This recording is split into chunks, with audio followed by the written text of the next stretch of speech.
Well, thank you for the opportunity to be here today. I'm really here on behalf of Päivi Laine of the Upea Equine College, who couldn't make it but sends her best. And I myself represent both the University of Helsinki and then Upea Equine College. I'm faculty at the university and I work on a research project that has to do with the new equine economy in Finland, looking at social and cultural issues in that regard. And then I also am enrolled as a student of stable management at the Upea Equine College, so that I hope to actually become a professional stable manager, at least on paper, later this year.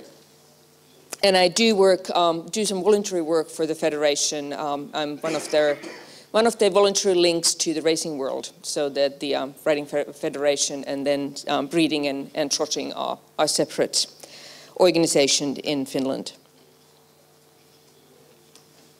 How do I move forward here? Oh, just arrows. Okay. So I will give you first some sense of the scale of the Federation membership in Finland. So 500 riding clubs are members, and then the Finnish system also allows membership for riding schools and stables. And I'll get back to that later. About 50,000 individual members in the end of 2014. These are members through clubs. So individual members sign up to clubs and then they belong to the Federation. About 170,000 people have riding as a hobby in Finland at some level, and this number is growing. And this gives you an understanding of the scale that when I say that it's about 5.5 million Finns or people in the country. The horse population is about 75,000 horses and ponies. 40% of them are in riding use. The Finn horse, which is our closed national stud book breed, the population is about 20,000 out of those 75,000. And those 20,000 are in both racing and riding, so it's one of those multi-purpose cold bloods. 7,600 riding horses are licensed to compete. So competition needs, at the regional and national level, needs a license, not at the club level in local club competitions, but if you are to compete regionally or nationally or internationally, you will need a license. Last year, about 170 national competitions and about 360 regional competitions were organized in the country. And one thing that is meaningful also in terms of club development and system development is that many professionals train in Europe. They work in Europe periodically, they stay there for training, and then much of the know-how comes back to Finland through these professional individuals who work closely in Central Europe. And I will show you a few images and make a few remarks about the history, because this is what we think that is important, first of all, to understand the role of equine sports in the sports system in Finland, why it is where it is. The federation is among the top 10 largest sports federations in Finland. And also to understand history, we think it's necessary because it helps to understand the present structures and understand where they came from. So that's really change management. Why it is the way it is and what we can do with it. So certainly, like in many European countries, it's been a military sport, very exclusive socially from the late 1800s onwards, so upper class, elite civilians. It was very fashionable to ride in the late 1800s in the cities. And then major experiments in breeding in manor houses, so not only cities but connection to land ownership, and these oftentimes went together or go together. And what I want to highlight here is the European imports and influences. So horses, ideas, examples of rules for the clubs. So for example, horses were imported, the UK, Germany, Sweden especially, and also Belgium and Holland. And then influences, for example, the gentleman's rule was adopted from Britain so that certain club membership and club styles had to be respected, as you will see from this picture. That style mattered. These pictures are from the 1930s. So much of the activity focused in the capital city, Helsinki. The federation was founded 3 years after the national independence in 1920. So the independence was 1917 and the federation was founded in 1920. And then it was considered to be very important to be international from the very beginning. So the National Federation joined the European Federation as soon as they could. So it was also a matter of national identity to kind of be European, be accepted among more advanced, developed nations in this regard.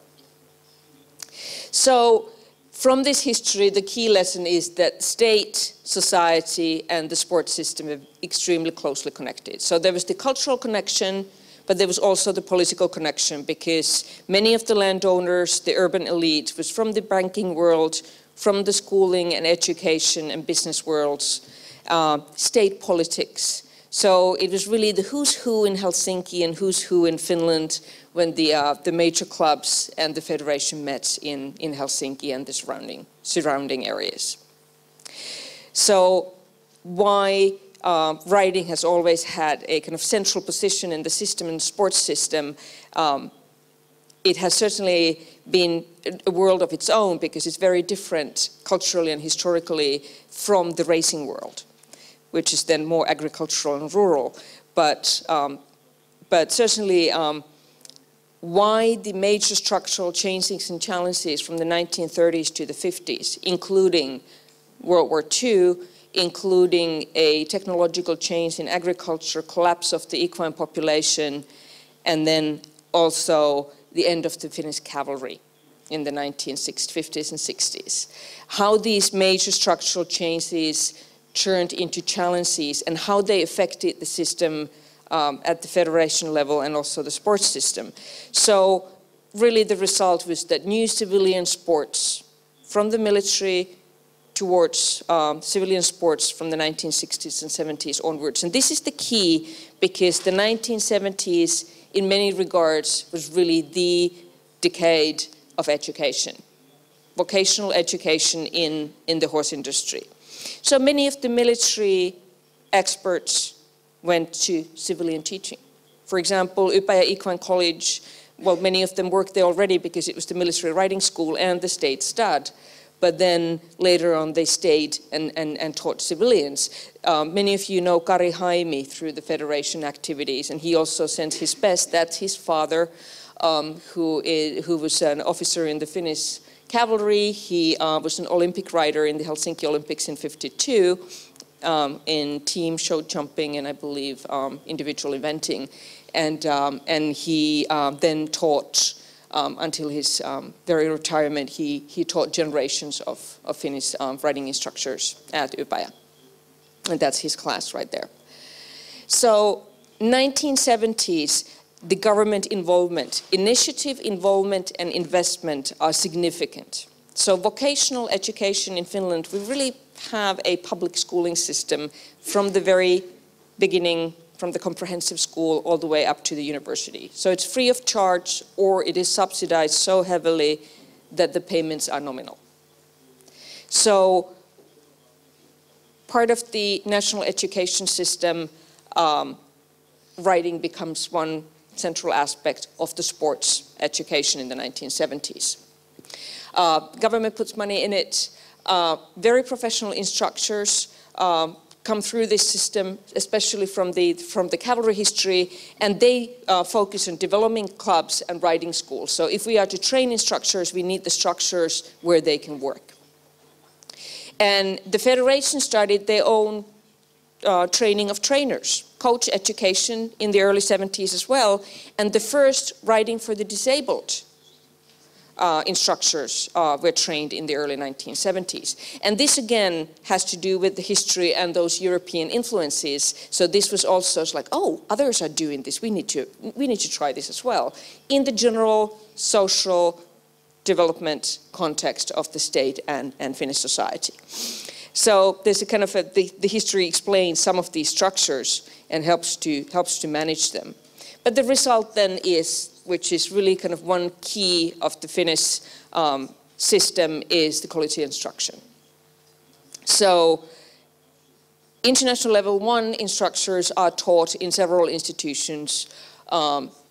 They teach riders, they train horses, and they run the clubs once they are in the business world. But then level 2 and 3 are more specialized.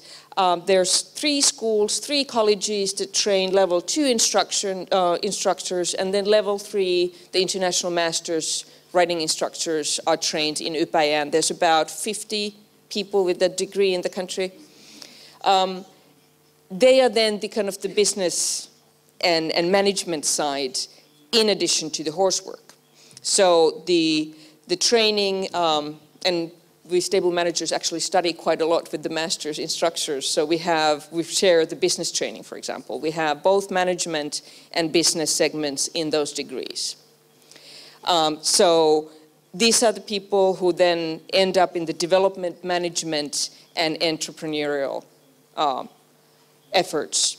And critically, they help client riders to buy horses. They help them launch their competition careers. So they kind of coaching at the grassroots level and providing services at the grassroots level. And the clubs continue to be the key, kind of the nucleus of the nuclear structure of the system still. So that there certainly has been a new division of labor. So if formerly the riding schools were run by the clubs, and the elite also kind of one way or another manage their financing.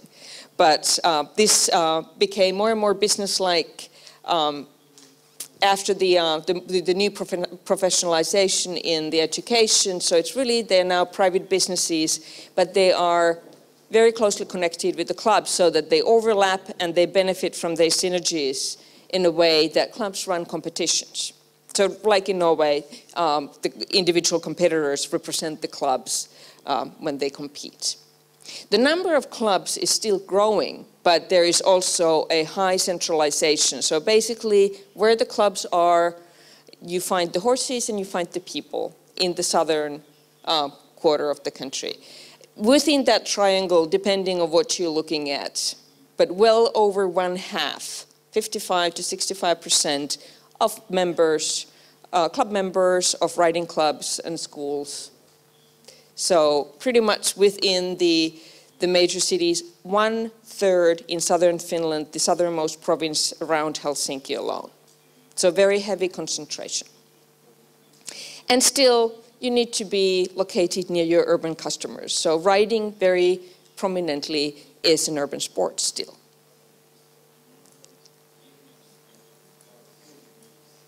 And the Finnish system allows membership in the federation for stables. And I wanted to say a few words about this. Most of them are riding schools with sports training, the vast majority. But then there are a few riding centers that offer leisure riding services. And the difference between these centers and schools really is in the instruction that they offer. That whether there's just the facilities and it's a livery stable with lots of facilities and that's where you train with your personal trainer maybe, rather than using the school and its horses. And then livery stables, some of the livery stables, major entrepreneurs have wanted to sign up with the federation. And then there's of course hundreds of other stables, many of them offer riding lessons. So membership for the stables is voluntary, but in a new competitive environment, it seems to be a kind of marketing benefit to be a member of the federation because it's a quality guarantee in a way. And please note that there's no state or municipal subsidies, unlike in Sweden, for example, or or as we heard from the Flemish government, that there's a subsidized system of writing. And this is something that is actually now coming up as a new topic, whether we should have subsidies for writing, because it's the #1 female sport. I'll get back to that. But for now, municipalities do not pay for writing classes. And here's one major motivation to be a member of the federation: the quality control system, which is voluntary. You need to meet certain minimum requirements to be accepted to the federation, but then you can climb up the ladder. You can climb up the 3-gear ladder or 3-step ladder that was created 5 years ago, 2010. So there's the level 1, which is a good basic professional stable or writing school. If you make a difference, you're clearly above that level, you will go one step up. But then you have the Federation Quality Stable logo. There are about 20 businesses, stables in Finland right now with this highest level. And I notice when I listen to people who write, let's say, in the capital city area, and they're trying to find a suitable writing school for their kids, they might be looking for this. Just like, okay, I want to have an environment which is safe, it's ethical, and they have healthy and happy horses. And so ethical issues, welfare issues are becoming a major topic in the writing world in Finland as well. So, for example, criteria for writing schools. You see from the numbers how many criteria in those 10 categories they have to meet. So, for example, equine well-being and welfare, 9 different points that they will regularly check. And if you want to have this logo, you need to actually be high quality in every aspect. So over 50 criteria in 10 categories. So this has become a marketing tool already. So I think the Finnish Federation, from a kind of customer perspective, has done a fairly good job in kind of like, motivating people to either join individually to clubs or to sign up as stables, because it gives you a competitive edge if you have the quality for that competition. So membership is changing also. Individual club membership declined in 2014. Not by much, but some. And interestingly enough, I just looked at the Federation statistics. The decline is in senior membership. Junior membership is still up. So whether this has to do with the long-term impact of the economic recession, whether it has to do with interest in other social activities, or lack of interest in being in a club, which means lots of voluntary work and long hours. So for now, it's slightly unclear what the reason is, but certainly economic issues, most likely one way or another, play a role. Accessibility also offers a competitive edge. Where the club, typically functioning in a writing school premises, where is it? So accessibility, can you put your kids on public transportation, or do you have to drive them to the stable?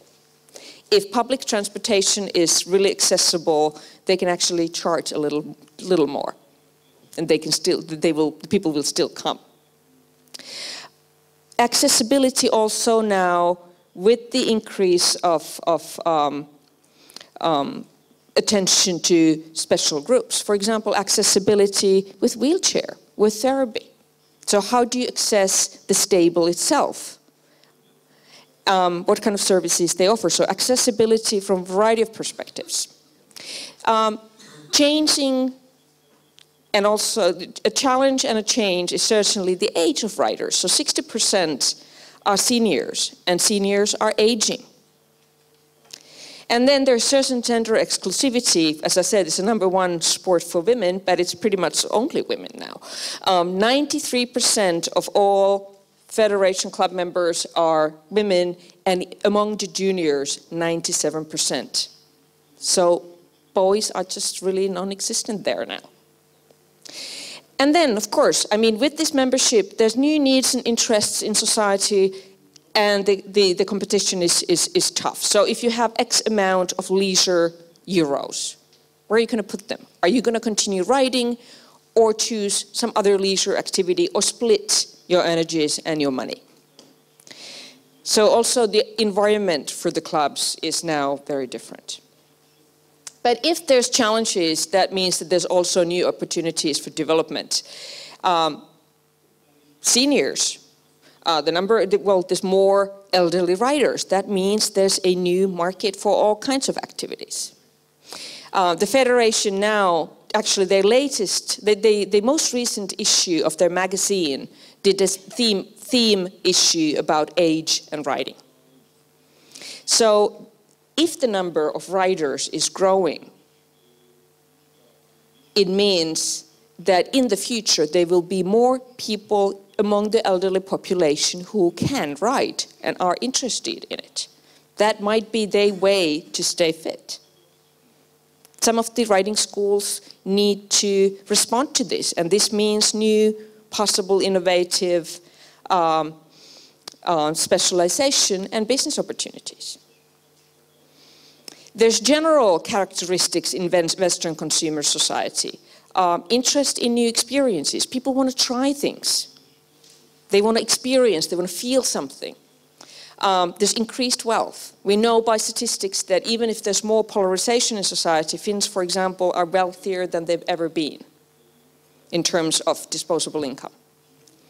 And growth of green care, all kinds of issues with therapy, treatment, nature, so how animals, natural environments, and that interaction can actually influence human welfare. So this is something that many of the, especially the quality stables, are now following closely. What can they offer? So new profiles, new services, and this might mean that the stables and clubs in the future need to think more about their profile from the business perspective and customer perspective of, okay, how do we make a difference? If there's X number of riding schools here, what do we offer so that the neighbor doesn't? And then how can we divide our forces so that we also use our synergies and do collaboration so that it's saving resources from the business perspective? One thing dear to my heart particularly is the interest in the Finnhorse. So there's certainly new branding of the Finnhorse, less on the riding side than it is on the racing side. However, certainly the relative proportion of Finnhorses are now in riding use, and for the past 20 years especially, the breeding of the riding Finnhorse, the riding purpose cold blood, has received plenty of attention. So it is one really popular segment that is growing. So that gives opportunity for tailor-made services and target marketing. And I think this is something that the Federation and the clubs are quite well understanding, because we've been talking about why bother to join a club. So insurance is one thing. The very good quality magazine that automatically comes to the club members is another one. Discounts, all kinds of discounts and services. So there's kind of little perks. Why should you join a club? You don't have to be a rider, you don't have to be a club member, but it makes your life easy and it keeps you informed. And in the end, it kind of benefits everybody. For example, with the discounts and so on and so forth. So this is the concept that they've been working on, and I think I must add, because this is the voluntary work that I do for the Federation, is that they've also developed new concepts for, I guess, industrial espionage, because lots of people, riders don't share, they don't group fund their horses. One riding horse does not have 100 or 200 or 500 owners. Many of the racers have. So they wanted to get a young cold blood racehorse and divide it in 800 shares, which is 100 euros for 3.5 years. And that's your introductory class for the racing world. And it's also promoting the cold blood. And I've managed this group of 800 people. So that's why I'm saying that I'm the link to the racing world. But there's all kinds of innovative approaches, and many riding schools have signed up and bought their share of this little racer to be, to offer services to their club members. So every 2 weeks they can put my information leaflet on their club or school wall and say, oh, we're active and we follow these things. So little things like this have actually become bigger streams, and I think that they have a good developing concept there to make it easy and beneficial for people to join the clubs, including for the parents to get an insurance that has been already dealt with the insurance company. They understand it was a riding-related accident rather than that you have to negotiate it on your own. So this makes the difference. Thank you, and again, greetings from Päivi and Kari.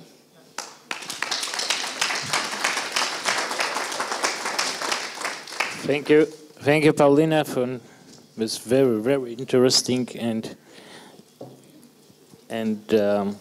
full presentation. Any question? Mr. Ševčík, as usual. Can you take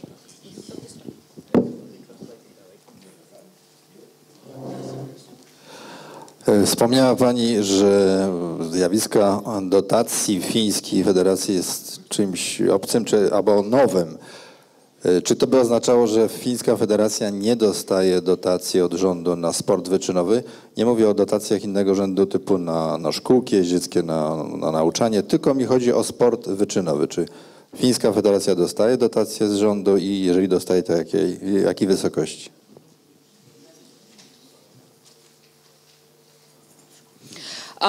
Yes, it's among the federation in Finland for, they cover the professional riding sports. And under that, they are one of the major top 10 sports federations in the country, and as such, under the Ministry of Culture and Education that then does support sports activities. And many of the sports activities are funded in Finland through national lottery funds. And whatever then, I do not know the shares in detail, but some of these funds are then split as by the Finnish gambling law and few other statutes. How are these funds then distributed to sports and sports organizations? The Olympic Committee, of course, I believe gets a certain share that the federation has a role in it because they're responsible for the operations in practice. But in terms of numbers, I do not have them for you. So I would actually have to guide you forward to the people at the federation to answer that question. But yes, they do, of course, then like other sports federations are in the state funding system, yes. I would ask a question. Probably somebody will want to ask it anyway. Okay, I understood you have riders, of course, without club membership. Are they allowed to take part in competition, in official competition? Well, if it's many of the riding schools might have their own little, Sunday competition for those people who ride there. Not what I'm but then, if you want to compete regionally, nationally, internationally, yes, you need to be licensed. You need to be licensed, and your horse needs to be licensed. So this is then what Ben Mays was saying yesterday about biosecurity. So passport, vaccinations, and you go home if you don't have any of those. Licensed, but do they have to be members of a club? Yes, well, they automatically will be members of the club, and they get their licensing. So that's how you get your federation. And you said also about discounts for club members. Who is actually covering the difference? Distance? Discounts. Oh, discounts. Oh, they might be collaborative organizations that work with federations. For example, sponsors. If it's 170,000 riders and 75,000 horses, there are lots of major businesses that are interested in offering a little discount every now and then to get their business. So, for example, major chains in agricultural business. So whatever equipment, tack and wear, care products. Of course, then the riders' fashion in the racing world, we kind of sometimes look at the riders thinking that lots of money goes into clothing, and that's a big business. So there might be some of the major brands that offer, let's say, 10% for this big event, or this week, or this month. And if you do, if you're a club member, you automatically get the Federation magazine. They advertise there, so they also create advertisement income. It's a kind of a pretty happy union where everybody gets a share. Yeah. And another question I'd like to ask, sorry. Yeah. When people want to change a club, are they charged for it by the club or by the federation? The clubs are legally associations, so you can join as many associations as you like. But then if you're representing what the same as in Norway, then this year you will be representing this club. So you basically, in competition, you will be licensed through one club, and that then is your competition club. But for emotional, practical, whatever reasons you might have, you might actually join several clubs. For example, your summer residence club, where you then do summer activities, and then you actually have your competition and training school near the city where you live. But the question was, if you change and your official club will be charged or not? No, I understand that no, because it's like you can join as many as you like, and of course then if you pay your license for that year, and I believe you don't have to be legally resident of that town where you sign up for your club, so they can't really restrict your existence in that sense. And if you for some reason want to pay double for 1 year, that's your business, but they can't charge you for leaving, because it's really free association again. Yeah. That's the point. Yeah. Thank you. Any question more? Thank you very much, Pauliina. It was for a great presentation, and I propose we make a break.